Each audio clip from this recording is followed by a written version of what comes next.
Yo, what is going on, everyone? My name is Nick, or the Notorious Fantasy, and in today's video, I'm going to be doing a draft recap of my home league draft. This draft is a 12-team SuperFlex draft, and inside today's video, I'm going to be giving you guys a recap of the whole draft, going round by round, discussing all of the players, as well as my feelings towards each of these picks, and at the end of the video, I'm going to be talking about a draft grade for each and every single team inside of this draft. I think this video is going to be very, very insightful for those of you who are looking for advice in SuperFlex leagues. I'm going to be talking about a lot of the different strategies being utilized by teams inside of this video, and I think it's really going to be helpful for those of you in 12-team or even 10-team SuperFlex leagues. But before we get on into this video, I'd like to ask, if you are new to my YouTube channel and you do end up enjoying today's video, to please make sure that you hit that subscribe button down below. Not only is it free, I put out content every single day to help you guys win your 2021 Fantasy Football Championship. And while you're down there, whether you are new to the channel or not, please make sure that you hit that like button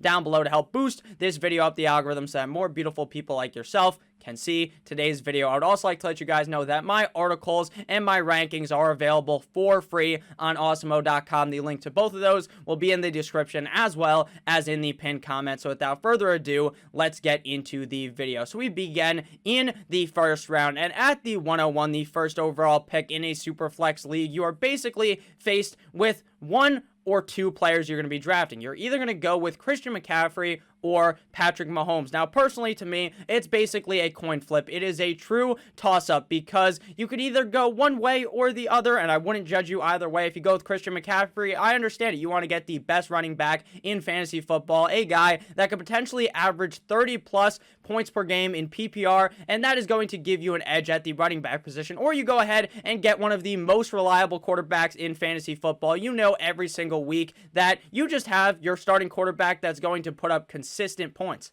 Personally, I think I would lean Christian McCaffrey, but again, it really is a toss-up. So we see Christian McCaffrey go at the number 1 overall pick. The number 2 overall pick is Patrick Mahomes. Obviously, if McCaffrey's picked number 1, Mahomes is going to be number 2. If Mahomes is number 1, then McCaffrey is going to be the 2nd overall pick. After that, we see Derrick Henry come off the board. Now, that was a very interesting pick. Do I hate it? Definitely, I wouldn't say that I hate it, but I definitely would prefer to take Dalvin Cook at that spot. At number 4, we got Alvin Kamara at a very, very normal price to be paying for Alvin Kamara. At number 5, we see Lamar Jackson come off the board. 6, we see Dalvin Cook. And at number 7, I was up and I selected Josh Allen, quarterback of the Buffalo Bills. Now, if I'm being honest with you guys, I really did expect at the number 7 overall spot for more than 2 quarterbacks to be off the board. I thought I would be choosing from maybe Lamar Jackson, Kyler Murray, but instead, Lamar Jackson went ahead of me, so I was able to get the guy I've ranked as my quarterback number 2 at the 7th overall spot in Josh Allen. I think he's going to have a big season, and getting a quarterback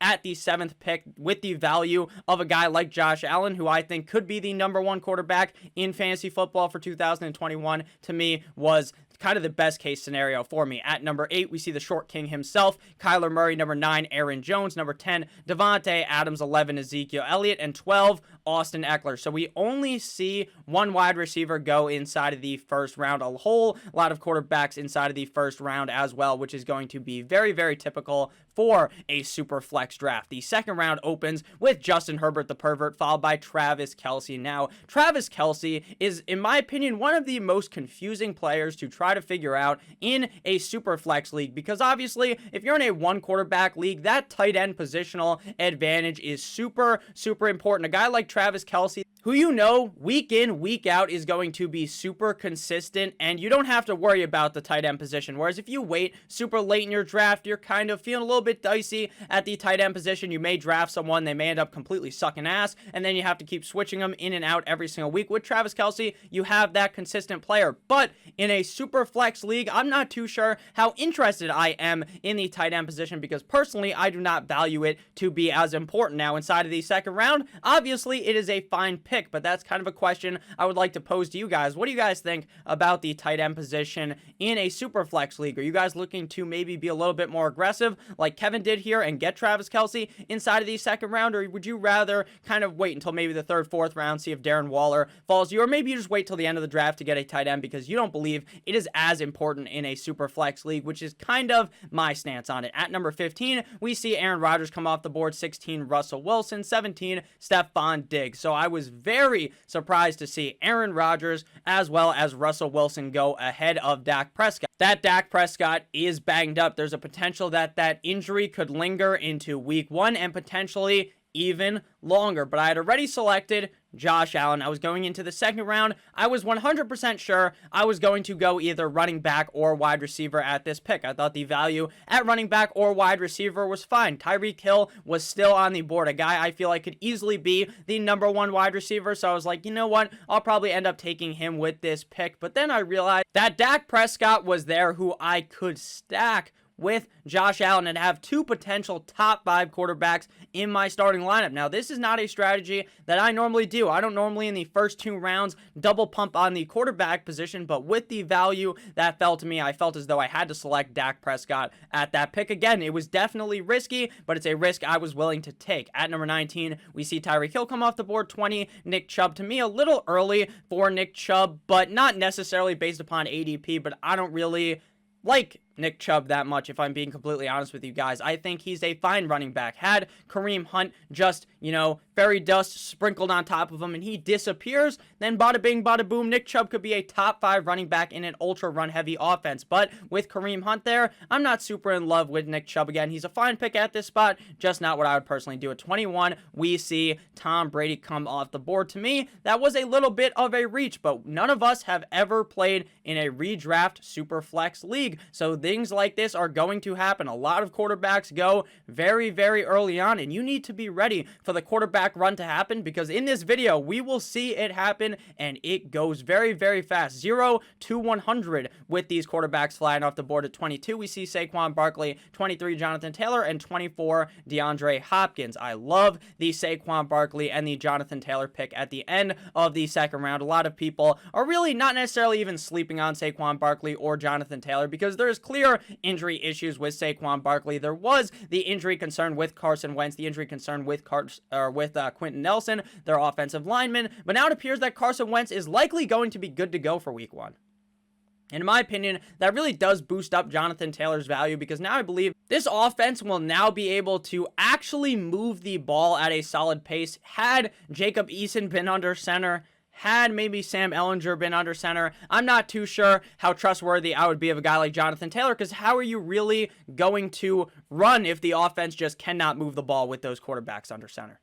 The third round begins with Matthew Stafford, which to me was a little early, but understand in these super flex drafts, the quarterbacks go very, very fast. Had George not have picked Matthew Stafford, the odds that he would have been available to him inside the 4th round is very, very low. At 26, we see some nice value with Najee Harris. 27, George Kittle off the board. To me, George Kittle is one of the tight ends that I am very much nervous about. I'm being honest with you guys. I like Darren Waller a lot better than George Kittle. I think George Kittle is a very talented player, but the situation he's in San Francisco, to me, is a bit worrisome, because I personally believe that once Trey Lance takes over, which he eventually will this season, then how is this offense going to change? They're going to be a lot more run heavy. Will George Kittle be a favorite target of Trey Lance like he is with Jimmy Garoppolo? I'm not too sure, so that's why I'm being a little bit cautious when it comes to drafting a guy like George Kittle. At number 28, we see Justin Jefferson. 29, DK Metcalf. Personally, I am not a big fan of DK Metcalf, and I have made this evident day in and day out on my YouTube channel. And every single mock draft, I really like to hammer in on DK Metcalf, because I believe that this is going to be a much more rush-heavy team in 2021, and with that, we saw last season.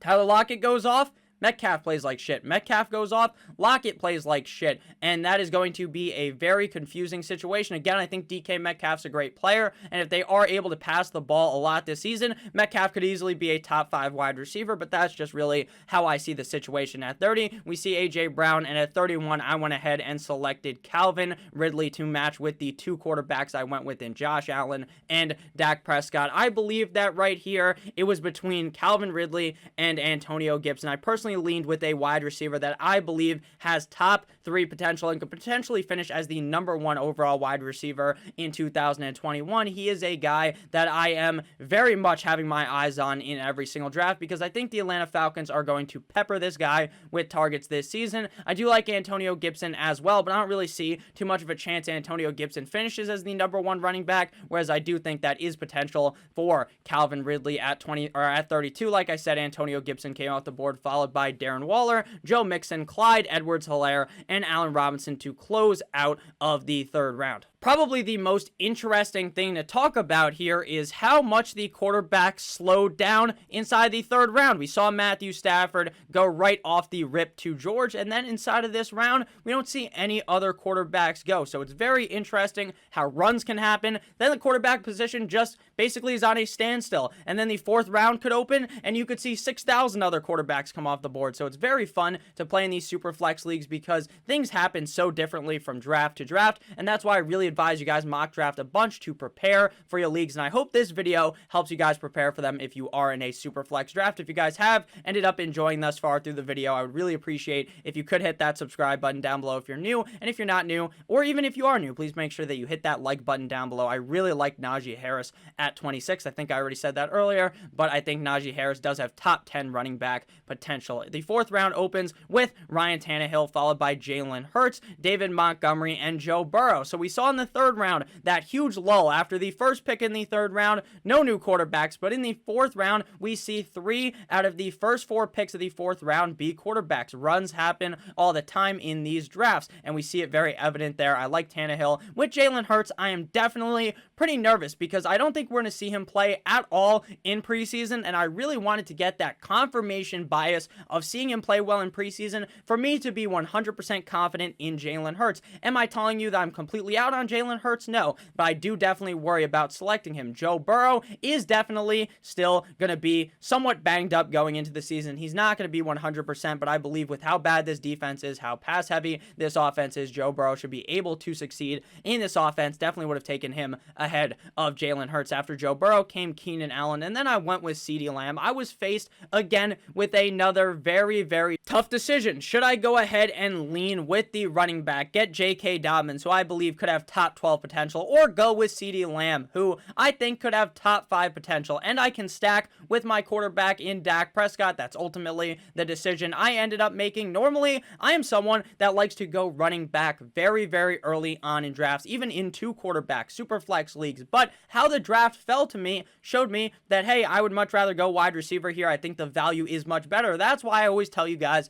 to please go into the draft with an open mind. Don't go ahead in there with a set strategy in a super flex league thinking, hey, I need to take a quarterback in the 4th round. What if the quarterbacks are there that you do not like? You want to go ahead and keep a very, very open mind so that you don't go ahead and reach on players. We are going to be seeing a decent amount of reaches in the draft, and even the people who did the reaches will go ahead and tell you straight to your face that, hey, that was definitely a reach. After CeeDee Lamb came J.K. Dobbins, Kareem Hunt, DeAndre Swift, Mike Evans, Julio Jones, and Chris Carson. Aiden with the most interesting stack I've ever seen of Kareem Hunt and Nick Chubb on the exact same team. I personally think that was one of the dumbest decisions I've ever seen, but if I'm being honest with you, maybe it ends up working. You never really know. Chris Carson at pick 48 was a huge value pick from George. I really like Chris Carson this season. I honestly think he could easily finish over Swift, over J.K. Dobbins, as well as David Montgomery, so I think that was a great pick inside of the 4th round. The 5th round opens with Kirk Cousins,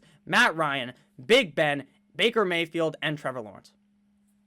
1, 2, 3, 4, 5 quarterbacks off the board in the first 5 picks of the 5th round. Quarterback runs are going to be so prevalent in these super flex drafts. Maybe the best thing to do is typically to avoid the runs. Go ahead and grab the running back, the value wide receiver that's still available. But obviously, it does get nerve-wracking if you're sitting there and you only have 1 quarterback. Maybe you have no running backs, or no quarterbacks, I should say. And these runs are occurring. You might want to go ahead and hop on. So we see a bunch of quarterbacks go in a row. In my opinion, Kirk Cousins over Matt Ryan and Trevor Lawrence is a little bit crazy. As Kirk Cousins would say, you like that? The answer is that I do not like that. But hey, I do kind of understand it. You want to make sure that you get your quarterbacks early on in these drafts. I really like Trevor Lawrence at pick 53. I think the upside is really high with him. We haven't seen him. He did not look very good in the preseason action last night up against the New Orleans Saints. But again, he's a rookie, so I definitely wouldn't really panic just yet on a guy like Trevor Lawrence. I think he should be fine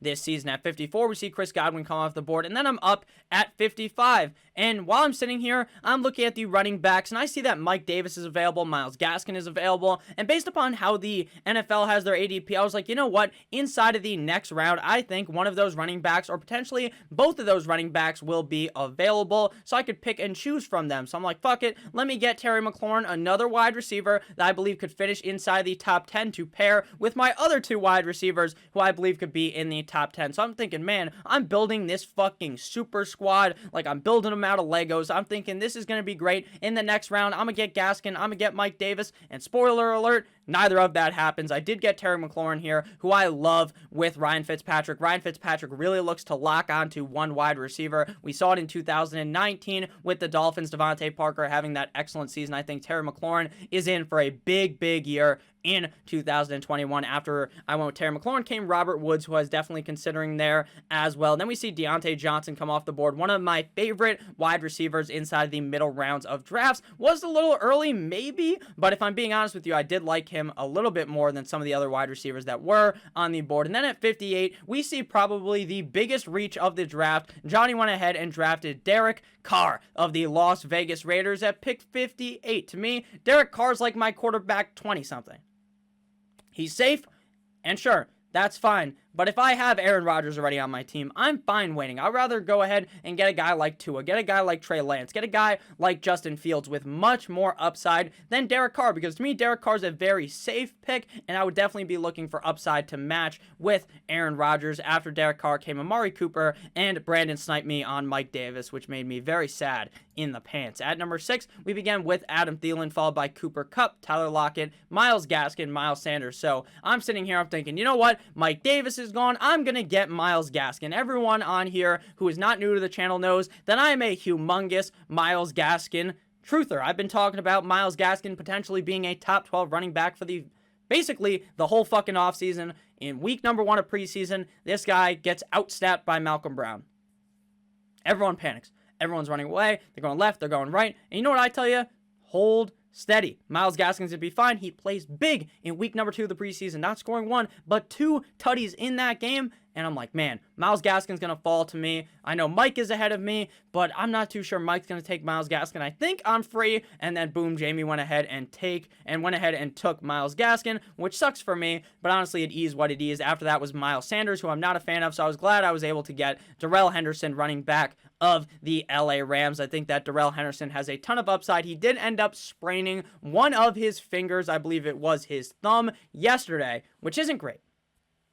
Not the greatest thing to hear, but it could have been much worse. It could have been a broken finger, could have taken him out for multiple weeks. It appears that he is going to be good to go for week number 1, so I think it's still fine to be drafting Darrell Henderson, where I got him here inside the 6th round. After Darrell Henderson came Tua Tagovailoa, who was probably going to be one of my biggest targets in this draft, had I not have drafted Josh Allen or Dak Prescott already. After that, we see TJ Hawkinson, a nice value pick at pick 68, pick number 69. Very nice. David goes with Brandon Ayuk. After that, Kenny Golladay, solid value there as well. Chase Claypool, and Mr. Mock Andrews. The 7th round begins with DJ Moore, followed by Josh Jacobs. Now, I have made it clear here as well my distaste for Josh Jacobs, but my distaste is for people who take him in like the 3rd or the 4th round. Here, we're in the 7th round, so I'm definitely fine taking Josh Jacobs at this value, even if I believe his receiving basically opportunity upside is basically done with Kenyon Drake there. So I don't think he's going to be seeing very much of that in 2021.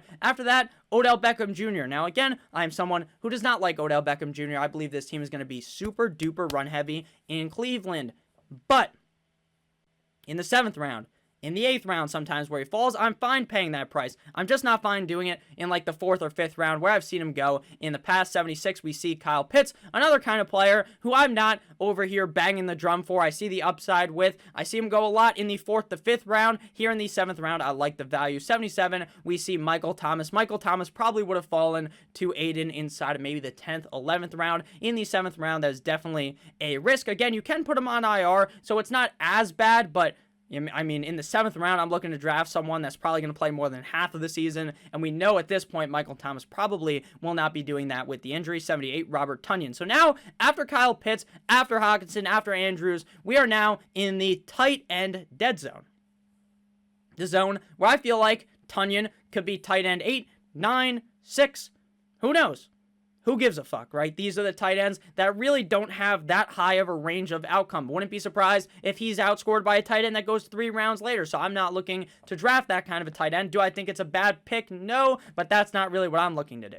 At 79, I was up and I went with Damien Harris. Now, NFL basically told me to go fuck myself when I drafted Damien Harris because his ADP was pick 144. I took him at 79. Why is his ADP 144? I don't know. Ask NFL. I honestly do not understand why that's the case. In the 7th round, I thought it was fine value for Damien Harris as the running back value was diminishing at this point, and I was already very confident in my wide receivers. At 80, we see Ryan Fitzmagic, followed by Jamar Chase. Chase Edmonds, not a running back I'm really all that fond of, but again, he fell to a range where I'm fine taking him. 83, really love the pick on Devontae Smith, who I believe could be the wide receiver 1 there in Philadelphia and probably should be. T. Higgins right there, pick 84.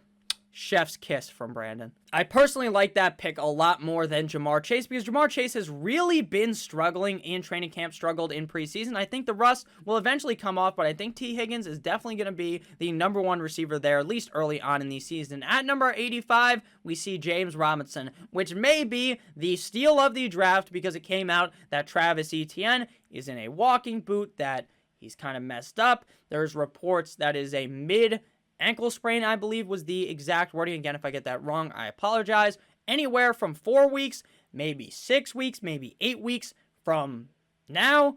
I don't know. Nothing's came out yet that is fully concrete, but that is definitely worrisome for Travis Etienne, who I draft a little bit later here, so you really hate to fucking see that, if I'm being honest with you. James Robinson looking to move up draft boards, depending on the severity. Again, if it's just 4 weeks and Etienne's back in 2 weeks, then maybe I'm not going to just skyrocket Robinson up the draft board. But if I'm being honest with you, I don't want to see an injury, right? I don't want Travis Etienne to be hurt, but this is a real fuck you to Urban Meyer because I have been someone that before they drafted Travis Etienne was all on board of the James Robinson train. Thought he could be a top 12 running back, but they draft Travis Etienne. Now, maybe James Robinson is going to live up to that potential. 86, we see Javonte Williams come off the board again. Not a running back I'm fond of, but in the 8th round, I'm fine with it. Tyler Higbee again, another dead zone tight end. After that, Cortland Sutton, Irv Smith, who's a tight end I really like. I thought that was a little early, but again, that's where he's ranked on NFL. At 90, I went with Justin Fields. So in the first 8 rounds, I have 3 quarterbacks on my team. I think Justin Fields has a very good chance to start in week number, maybe not 1, but week 2, 3, 4 of the NFL season. I think when he takes over, he has top 12 potential. So now I have Dak, I have Josh Allen, and I have Justin Fields. 3 top 12 quarterbacks potentially. Sounds pretty good to me. Now, obviously, it's going to be kind of a tough decision some weeks trying to figure out which ones to start, but the trade value on all of those guys is going to be very, very high. That's something that's very important in SuperFlex leagues and why I typically draft 4 quarterbacks out of the 15 rounds of these drafts. At number 91, we see Trey Lance, who I like as well, but I think he doesn't have as good of a chance to start in week number 2, 3, 4 of the season, just like Justin Fields would. Obviously, Lance could start, but I think it would take an injury. 92, we see Leonard Fournette. 93, Will Fuller. 94, Melvin Gordon. 95, Noah Fant. And 96, Brandon Cooks. An excellent pick at the end of the 8th round. The 9th round begins with Kenyon Drake, followed by Jerry Jeudy, a pick I like as well. Juju Smith-Schuster, Corvette. That is a pick that, I don't like Juju Smith-Schuster, but he's going in the 9th round. Beforehand, when he was going like the 6th round, I didn't like it, but in the 9th round, I'm fine doing it, but I really do think Deontay Johnson is the alpha dog there. 100, Zach Moss, followed by Raheem Mostert, Michael Carter. Excellent value there at 102. That is who I wanted, and he got sniped from me with that nice running back run. So I drafted Travis Etienne. We're going to go ahead and click on him. Maybe it will tell us his injury out indefinitely with a mid-foot sprain. Yikes. Etienne's status for week 1 could be in peril. Really? You think? Yeah, probably is. He's probably going to miss week number 1, which sucks. After that, David Johnson, Trey Sermon, Deebo Samuel, AB, and Robbie Anderson. So, obviously, I don't regret the pick, right? Because when I made the pick, I was thinking, hey, Travis Etienne could probably play week 1. While I don't think he's going to be super involved, maybe the pass-catching role is fine. That didn't seem to work out. Trey Sermon would have been the better pick there, in my opinion. But obviously, I didn't know he was going to get hurt when I drafted him. At the 10th round begins with Logan Thomas, followed by Daniel Jones. This is a grade A just thing when that happens in these drafts where people just reach, they panic, and they draft a quarterback that throws more interceptions than touchdowns probably in 2021. Shout out Jameis Winston, who's probably going to be the starter now in New Orleans. After that, we see Tyler Boyd, followed by Marvin Jones. I got sniped on Marvin Jones. He was someone that I had circled aggressively, not on the paper because I'm drafting next to my friends, so I'm not going to circle something. Don't want them looking at that. So, mental circle on Marvin Jones. I'm thinking, you know what? I can get him here. Then McKissin' your mom and Jamie went ahead and selected Marvin Jones, which sucked for me. Great pick for him. Hollywood Brown, one of the people I'm lowest on in fantasy football. It just never pays off. I go with James Conner. I needed another running back. Maybe he's the starting running back in Arizona. I better fucking hope so. With Travis Etienne being hurt after that, we see Jalen Waddle, followed by Jarvis Landry Darnell. Here comes the Mooney, which was a great pick right there. Solid value. Followed by Cam Newton, Ronald Jones, great value there. And Mike Gesicki, again, really the dead zone at the tight end position. Cam Newton was a very interesting pick. And I say this because if he's the Cam from earlier last season, this guy's a top 10, top 12 quarterback that you can draft at pick 118. But if he ends up sucking, and then what happens? Then Mac Jones becomes the starter, then it was a waste of a pick. But again, I don't really know how to project Cam Newton. I'm definitely not as high on him as some people, but I think that's an alright pick in a super flex league. The 11th round begins with Devin Singletary, one of my least favorite running backs, but I'm going to be honest with you guys. He's looked better and better than I thought he would in the preseason, and maybe he's the starter over Zach Moss, 122. We see Curtis Samuel, who to me is just a pick that I am not even ever really looking to make. Just Curtis Samuel doesn't do anything for me. 123, Naheem Hines, 124, A.J. Dillon, 125, Gus Bus Edwards, who I really wanted right here at 127 and 126. We see famous Jameis Winston, who absolutely tore up the Jags defense last night, 127. I want Dallas Goedert. He was still available. Again, it really is a dead zone at the tight end position, but after this, after Goedert, things were looking down tremendous at the tight end position, so I was like, fuck it, let me get a tight end that I think could easily finish inside the top 10. Zach Ertz is still there, which sucks for Dallas Goedert's upside, but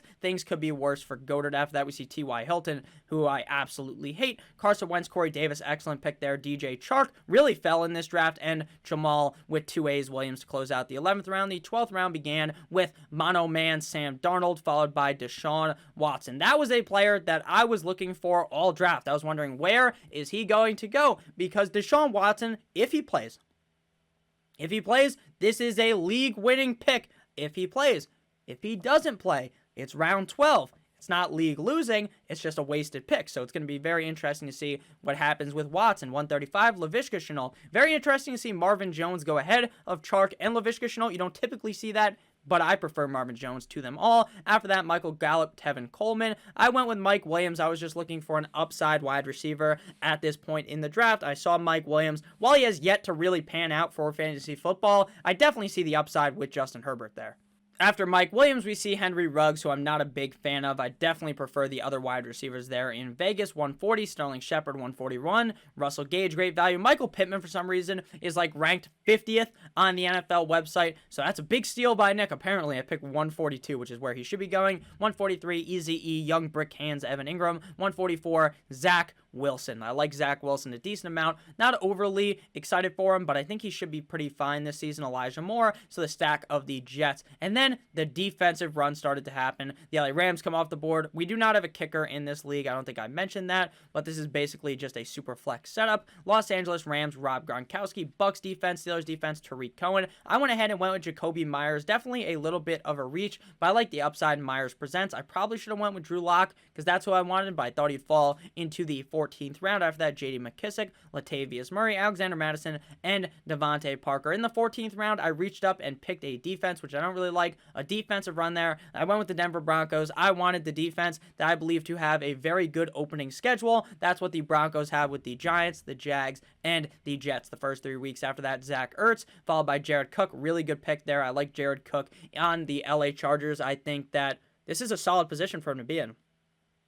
He's the clear tight end 1 there, and there's not much competition behind him. After that, we see Nelson Aguilar, good pick as well. Saints, Cole Beasley. Super safe pick, super underrated pick, if I'm being honest with you, with Beasley. Then Emmanuel Sanders, who I think really was kind of going to be a non-factor there in Buffalo. At 15, we see the Bills defense, followed by A.J. Green, John Brown, Mecole Hardman, who I was surprised to fall into the 15th round, Tony Pollard, Mock Ingram. I went with Taysom Hill. I said, fuck it, let me get a fourth quarterback. Maybe Hill will be the starter. And guess what? He does not appear to be. At 176, Jonnu Smith, Jamison Crowder, Jared Goff, Tyrod Taylor to handcuff with Deshaun Watson, and the Cleveland Browns defense. So now that we've looked at the draft results, now I'm going to look at every single team and give each team a nice draft grade. If you guys have ended up enjoying thus far in this video, please make sure that you guys do hit that subscribe button down below and let me know if this was an informational video. So we're going to begin with Ravi's team, Sherlock Mahomes. So his quarterback is, you guessed it,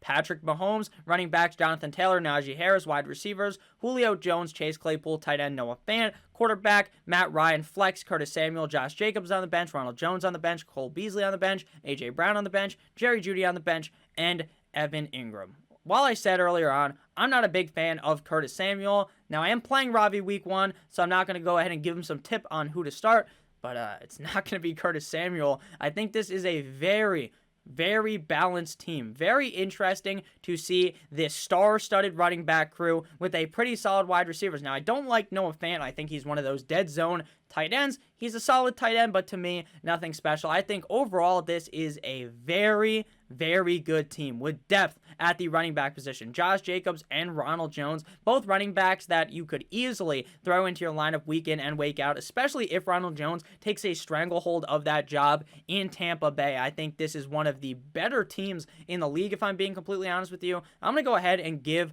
Ravi right here an A- because I am a little bit worried about Noah Fant potentially just not really being all that great this season, and I am definitely worried about A.J. Green. I don't know why the fuck he drafted Evan Ingram either, if I'm being honest with you, but overall, this is a very solid team. I think I said A-, and that is the grade I'm going to stick with. Next up, we have Brandon, the guy who has absolutely tore this league a new asshole ever since we created it. He has beaten us every single year.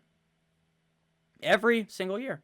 Without fail. I lost to him. Other people have lost to him in the championship. It's very sad, but let's see how he constructed his team with the SuperFlex rule. Justin Herbert, Mike Davis, Austin Eckler, Adam Thielen, Allen Robinson, Logan Thomas, Ryan Tannehill, T. Higgins. Sam Darnold on the bench, James Robinson on the bench, Jamal Williams, Robbie Anderson, Devontae Parker, Minnesota Vikings, Cleveland Browns. Brandon wins the league every year, does some stupid shit like drafting 2 defenses, and it doesn't matter at all. That's going to honestly throw him down a peg on the rankings, at the end of this video. The fact that I think that you should not draft 2 defenses, it's fucking stupid. I don't know why you do it. Just pick one. These guys both have very bad matchups week 1. The Bengals and the Chiefs. I think the Vikings are going to be in a shootout there. The Browns and the Chiefs. The Chiefs are going to score a bunch of points. I don't like either of those defenses. I draft defenses to stream for week number 1. I'm not going to heavily impact in the grade, but to me, drafting 2 defenses is a little crazy. But overall, this team is stacked. Mike Davis, Austin Eckler, both could be top 12 running backs. Thielen, Robinson, I really like Robinson a lot. Justin Herbert, and Ryan Tannehill, an amazing quarterback combo with T. Higgins on the bench. This is another team that I feel is very good. If I'm being honest with you, this was a very weird fantasy draft because normally someone just has a terrible team. That's what happens every single time. Someone's team just fucking sucks. I come on here and I trash them. It's all good fun though. We're all friends. We've been friends for a while, so obviously no one's going to take this shit super seriously. So I'm just trying to have fun here, but obviously this is a very good team. Very blatantly a solid team. Don't know why you're drafting 2 defenses for that reason, and that reason only. This is a B+. Next up, we got Armed Rodgery. Johnny, who for some reason panicked and drafted Derek Carr, but could he redeem himself? Let's see the team. Aaron Rodgers, Joe Mixon, David Montgomery, Devontae Adams, Tyler Lockett, Tyler Higbee, Derek Carr, and Debo in the starting lineup. Mixon, as you guys may know if you watched my videos last year, is one of my favorite running backs in the NFL. I believe he has all the talent in the world to be a top 5 running back in fantasy football, but will it ever pay out? Will it ever actually play out that scenario where it happens? We shall see this year. I think this is a very solid starting lineup, but I definitely have a lot of concerns with Tyler Lockett. That's a wide receiver that might drop 40 points one week, the next week leave you just sad with like 4 points. That's just how I feel about him, so I don't like that pick. I don't like Deebo Samuel either, if I'm being honest with you. I don't like Chase Edmonds either. But overall, even with the reach on Derek Carr, I still think this is a very good team as well. I mean, especially if Mixon hits and Adams with Rodgers, sheesh. But I mean, it's pretty ambitious to draft your super flex to play up against your defense, but that's just my opinion. I think this is a pretty solid team. Again, I don't believe this is as good as Brandon or Ravi's team, but I do believe that this is a pretty good team, especially, like, if Edmonds becomes the starter. I said I don't like the pick, but if he becomes the starter, then he was well worth that pick, right? Corey Davis could have a lot of value. I don't like Deebo, but I think Davis will actually be the better flex, the flex Johnny uses more often. I think this is a pretty solid team. Let's go ahead and give him a B. Not terrible, not amazing, just a pretty solid team overall. But again, guys, please do not take these draft grades super seriously. Random shit happens in the season. A draft grade basically means nothing. But that's just how we go ahead and say it. If I'm being honest with you, I think a B was a little too harsh for Johnny. We're going to go ahead and bump him up to a B+. Next up, we got Raindrop Crop Tops, aka Mr. Matthew. Here, his team is Tua Tagovailoa, Dalvin Cook, J.K. Dobbins, Tyreek Hill, A.J. Brown, Robert Tonyan, Jameis Winston, Chris Godwin, Trey Lance, Michael Carter, Mark Ingram, Henry Ruggs, Jalen Waddle, Zach Ertz, Tariq Cohen, no defense. He's one of those people that is on the train with myself, maybe doesn't want to draft a defense. Something I preach, didn't do it in this draft, but something I have definitely talked about in my videos. So, wow, this team is very good. This is a very good team. If Jameis pays off enough time for Trey Lance to come up here, this is going to be a very scary team. You guys know how I feel. I'm a Dolphins fan, but that doesn't really affect my opinion on Tua. I just love Tua. This guy has in a loaded offense this season. They bring in Will Fuller. They draft Jalen Waddle. This is going to be great. The issue with Matt's team, not the starting roster. It's the depth. Mark Ingram, Henry Ruggs, Zach Ertz, not really players I like. Very solid overall. This is going to get a B+ from me. Very solid roster. Next team, Wilson's mom has got it going on. Quarterback Matthew Stafford, running back Christian McCaffrey. Obviously, can't go wrong with McCaffrey. Chris Carson, DeAndre Hopkins, DJ Moore, Mark Andrews, Kirk Cousins, and Mike Gesicki.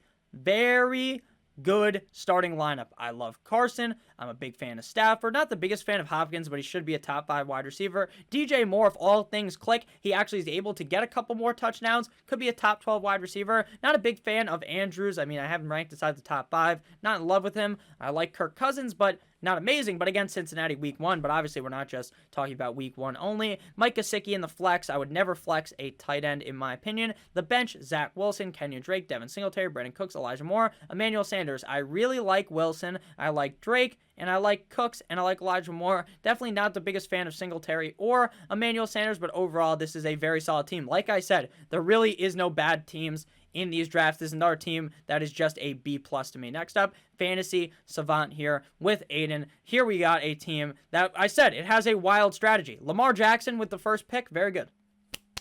Shout out to Aiden. Kareem Hunt, then Nick Chubb. Very weird, very unorthodox.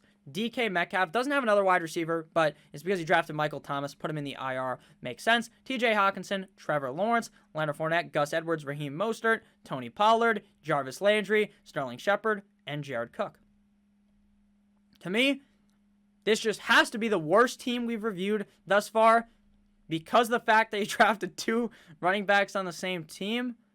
But, I mean, if Metcalf hits, if somehow both these running backs are able to average a crazy amount of points, which I don't really see, this is a solid team. Had you have not drafted Kareem Hunt, had drafted another running back, this team would be really good. But based upon what I see right here, nothing super special. This is definitely a C+ C team, but I mean, it could be a lot worse. It could be way worse than this, if I'm being honest with you. But this is definitely a C to C+, but not terrible. Definitely not terrible. Let me know what you guys think about the Kareem Hunt, Nick Chubb stack down below in the description. Or in the comment section. I should have said this at the beginning of the video. Maybe I'll edit it in.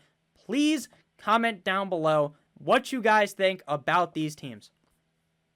Let me know who you guys think is going to win the league. I definitely want to know that in the comment section. I may even edit myself into the beginning of the video and say that. Jamie, next up, Team McKisson, your mother. Russell Wilson, Aaron Jones, Myles Gaskin. Great running back core. Marvin Jones, Deontay Johnson, Darren Waller, Joe Burrow, Cortland Sutton. Huge reach, in my opinion, on Russell Wilson. Carson Wentz, J.D. McKissick, Trey Sermon, Jamar Chase, Jamison Crowder, Michael Gallup. Dolphins defense, very solid overall. Reach on Wilson, though. Could have had Dak. Would have made him definitely have a better team. Overall, though, there is not very many holes in this roster. Well, I'm not a big fan of Russ. Fine quarterback. Joe Burrow also has Wentz. 3 starting quarterbacks in the NFL. Also has Jamar Chase, who I don't really like, but has some upside. Overall, this is a very good team. This is definitely a B+. I love Darren Waller, but I really want to see how valuable the tight end is in a SuperFlex league. I want to see it with my own eyes. How valuable is a guy like Darren Waller when maybe you could have went Russell Wilson and matched him with another quarterback? Maybe that has more value. I'm not too sure. If it would in my head, it would, but I want to see how this ends up playing out. I think this is a very good team, though, especially if my boy Deontay Johnson ends up hitting. This is definitely a, let's see. Yeah, this is an A- team. This team is chef's kiss beautiful. So, again, keep track at home what the grades are of these teams, because there's no way I'm going to remember at the end of the video who I actually like the most. Last team we'll be discussing is my own. Next up, we got Feeling Dangerous, David, Tom Brady, who I thought was a reach, but still fine pick, Alvin Kamara, DeAndre Swift, who I don't really like, Justin Jefferson, Brandon Ayuk, who I don't really like, Kyle Pitts, Baker Mayfield, Russell Gage, A.J. Dillon, Zach Moss, Nelson Aguilar, Will Fuller, McCole Hardman, Darnell Mooney. A whole lot of upside wide receivers on the bench. Not a big fan of McCole Hardman, but where he got him, that is an amazing pick. Will Fuller on my Dolphins, suspended for the first game. Great pick still. I like Zach Moss a lot. Dillon, if Aaron Jones was to go down, I believe will have a lot of value. This is yet again another really good team. But to me, I think DeAndre Swift, he has a lot of upside, but things could go wrong. This is a very solid team, though, overall. I would have any trouble ranking this below a B, so this is definitely a B+ team. Next up, we got Team 10. This is Team 10, bitch. Who the hell are freaking you? Kevin with Jalen Hurts, Ezekiel Elliott, Clyde Edwards-Helaire, Amari Cooper, Cooper Kupp, Travis Kelce, Daniel Jones, Antonio Brown, Tyrod Taylor, Deshaun Watson, Alexander Madison, Javonte Williams, TJ Chark, and Devontae Smith. I'm going to tell you how this is going to work. If Deshaun Watson plays the whole season, he's fine to play, Kevin is probably going to win this league. Especially if Jalen Hurts is good, because this wide receiver core, matched with the running back core, matched with Travis Etienne, things are going to very heavily go Kevin's way if Watson starts. If not, Daniel Jones is dicey. Tyrod Taylor, not a big fan of him. So, I mean, this is definitely a team hinging on Deshaun Watson starting, because if he is, this is a A+ roster. This is a chef's kiss. This is a beautiful team. If he doesn't play, this is just middle of the pack team with upside, obviously. Solid team overall, especially if Daniel Jones pans out. This is a team that Kevin's going to get a B because of the risk at the quarterback position, but it's still a B to me because of how important the quarterback position is in fantasy football. Again, Kevin, don't go ahead and hate me for this, because I don't honestly think that your team is very bad. Next up, we got the Pussy Boys. Who the fuck are the Pussy Boys? That's a inside joke. I don't even think I got the inside joke right, if I'm being completely honest with you. Mike, Kyler Murray, Miles Sanders, Antonio Gibson, Keenan Allen, Stephon Diggs, Irv Smith, Ryan Fitzmagic, and Robert Woods. Also has Drew Lock on the bench, Tevin Coleman, David Johnson, Hollywood Brown, T.Y. Hilton, Janu Smith. I'm going to keep it 100. I do not like the bench at all. Tevin Coleman's fine. I hate David Johnson. I don't even think he's going to be the starter. Hollywood Brown, I understand the upside, so maybe I don't hate him. But T.Y., don't like him. You have Irv Smith. I don't think you need a backup tight end in Janu Smith. But the roster, the starting team, is very good. It's just the bench that, to me, is a bit concerning. I do really like the Drew Lock pick, though, because if he's on and he is the guy in Denver, man, things could really go positive his way. Solid team, though, overall. Just don't love the bench. So that's not going to get him the B+ grade. He's going to be sitting there with Kevin at B. I don't think I've given any teams a bad grade besides Aiden, the fantasy savant. But that's because Aiden's not really a fantasy savant. That's the joke with the team name. Final team here before we get to mine. Long Toe, my other friend named Nick. We have the same exact name. How cute. His quarterback is Big Ben. Running backs are Derrick Henry and Saquon Barkley. Wide receivers Mike Evans and Kenny Golladay. Tight end George Kittle. His SuperFlex is Cam Newton. His flex is Juju Smith-Schuster. Bench comprised of Melvin Gordon, Naheem Hines, Odell Beckham Jr., John Brown, Michael Pittman, Rob Gronkowski. Defense, the Saints. I'm going to be honest with you guys. This is such a good team, but, man, like, Juju, There's a lot of questions about him, in my opinion. I have questions about Odell. I have questions about a lot of this bench, if I'm being honest with you. But the starting roster itself is very solid. If Cam hits, if Big Ben hits, this is a team that could win the fucking Super Bowl. It really is. But the bench definitely needs work. I don't like Odell that much, but where he took him, I think it was a fine pick. Don't like Michael Pittman Jr. John Brown should be fine. Melvin Gordon, I worry about there. So if injuries were to occur to this team, it falls off the edge of the earth. But if the starters are able to stay healthy, if Saquon is that guy, Kenny Golladay is healthy, then chef's kiss team. For Nick here, I accidentally just said his last name. I don't know if he would have wanted me to fucking say that out loud, so I just edited it out. We call him by his last name. They call me by my last name because we're both named Nick, and that would get quite confusing. So, pretty solid team here, but the bench, questionable. Cam, questionable. Juju, questionable. This is a B to me. This is a B, maybe a B minus team. We're going to go B minus, but it's not bad. It has a lot of upside. I don't like George Kittle either, but if George Kittle is good, then man, this is a great team. But the biggest concern here, he's definitely a B minus because he doesn't have a backup quarterback. Like, he doesn't have a third string quarterback. Didn't even notice that. Definitely a B minus team, maybe even a C plus if I'm being completely honest with you. Final team to discuss is mine. Team CD's nuts. Get it? Because I got CeeDee Lamb. My team begins with Josh Allen. We got Damian Harris, Darrell Henderson, Calvin Ridley, Jacoby Myers, Dallas Goedert, Dak Prescott, and Terry McLaurin. Now, Jacoby Myers shouldn't be in the starting lineup, but CD is on the COVID IR, so he's moved down here. I got CeeDee Lamb, Mike Williams, Travis Etienne, James Conner, Taysom Hill, and Justin Fields. Don't think Taysom Hill is really going to be the starter, but I'm still going to hold him on my team likely. Darrell Henderson gets hurt, and then Lamb gets on the COVID IR, Etienne gets hurt. One day after I draft them all. Fuck me, right?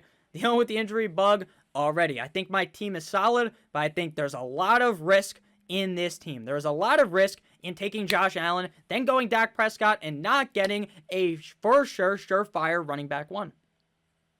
There's a lot of risk in drafting Dak Prescott, who may not be healthy for week number 1, may be banged up. A lot of risk. Justin Fields could never see the field because Matt Nagy is too fucking stupid to realize that he needs to be the starter. So to me, there's a lot of risk on my own team. So I'm not going to give myself an A. I'm not going to give myself an A+. I'm going to give myself, honestly, I think this is a B team. Maybe even a B-. I think that I probably fucked up, if I'm being honest with you, waiting so long on running back. Because I thought that the value was going to fall to me. I thought Davis would fall to me. I thought Gaskin would fall to me. It didn't happen. I thought that later on, I'd be able to get these other running backs. I'm stuck with Etienne. But who could have known that Etienne would get hurt? I mean, prior to the Etienne injury, I was feeling definitely a little bit more confident about this team. I think I'm fine. I'm going to give myself a B, if I'm being honest with you. I think the upside, the fact that this team could be carried by Josh Allen and Dak Prescott is very, very high. That's definitely a high upside team, and the fact that I have CeeDee Lamb to pair with Dak Prescott is very good, but there's a lot of risk here that may not end up paying off, and if it doesn't, I may be in last place, and I may have to take a picture in a fucking bikini and post it on Instagram. So that would be a very, very bad, tough scene. I'll definitely make sure to post it on Twitter, though, so you guys can see it, because I know that's what you guys want to see. So thank you guys for watching. I love you guys all. I hope this helped you out in any way. This was definitely really fun to record. I talked about every single team here, talked about the SuperFlex draft strategy. Let me know what you guys think about my team, as well as the other teams in the draft. I love you guys. Make sure that you stay safe, as always. Goodbye.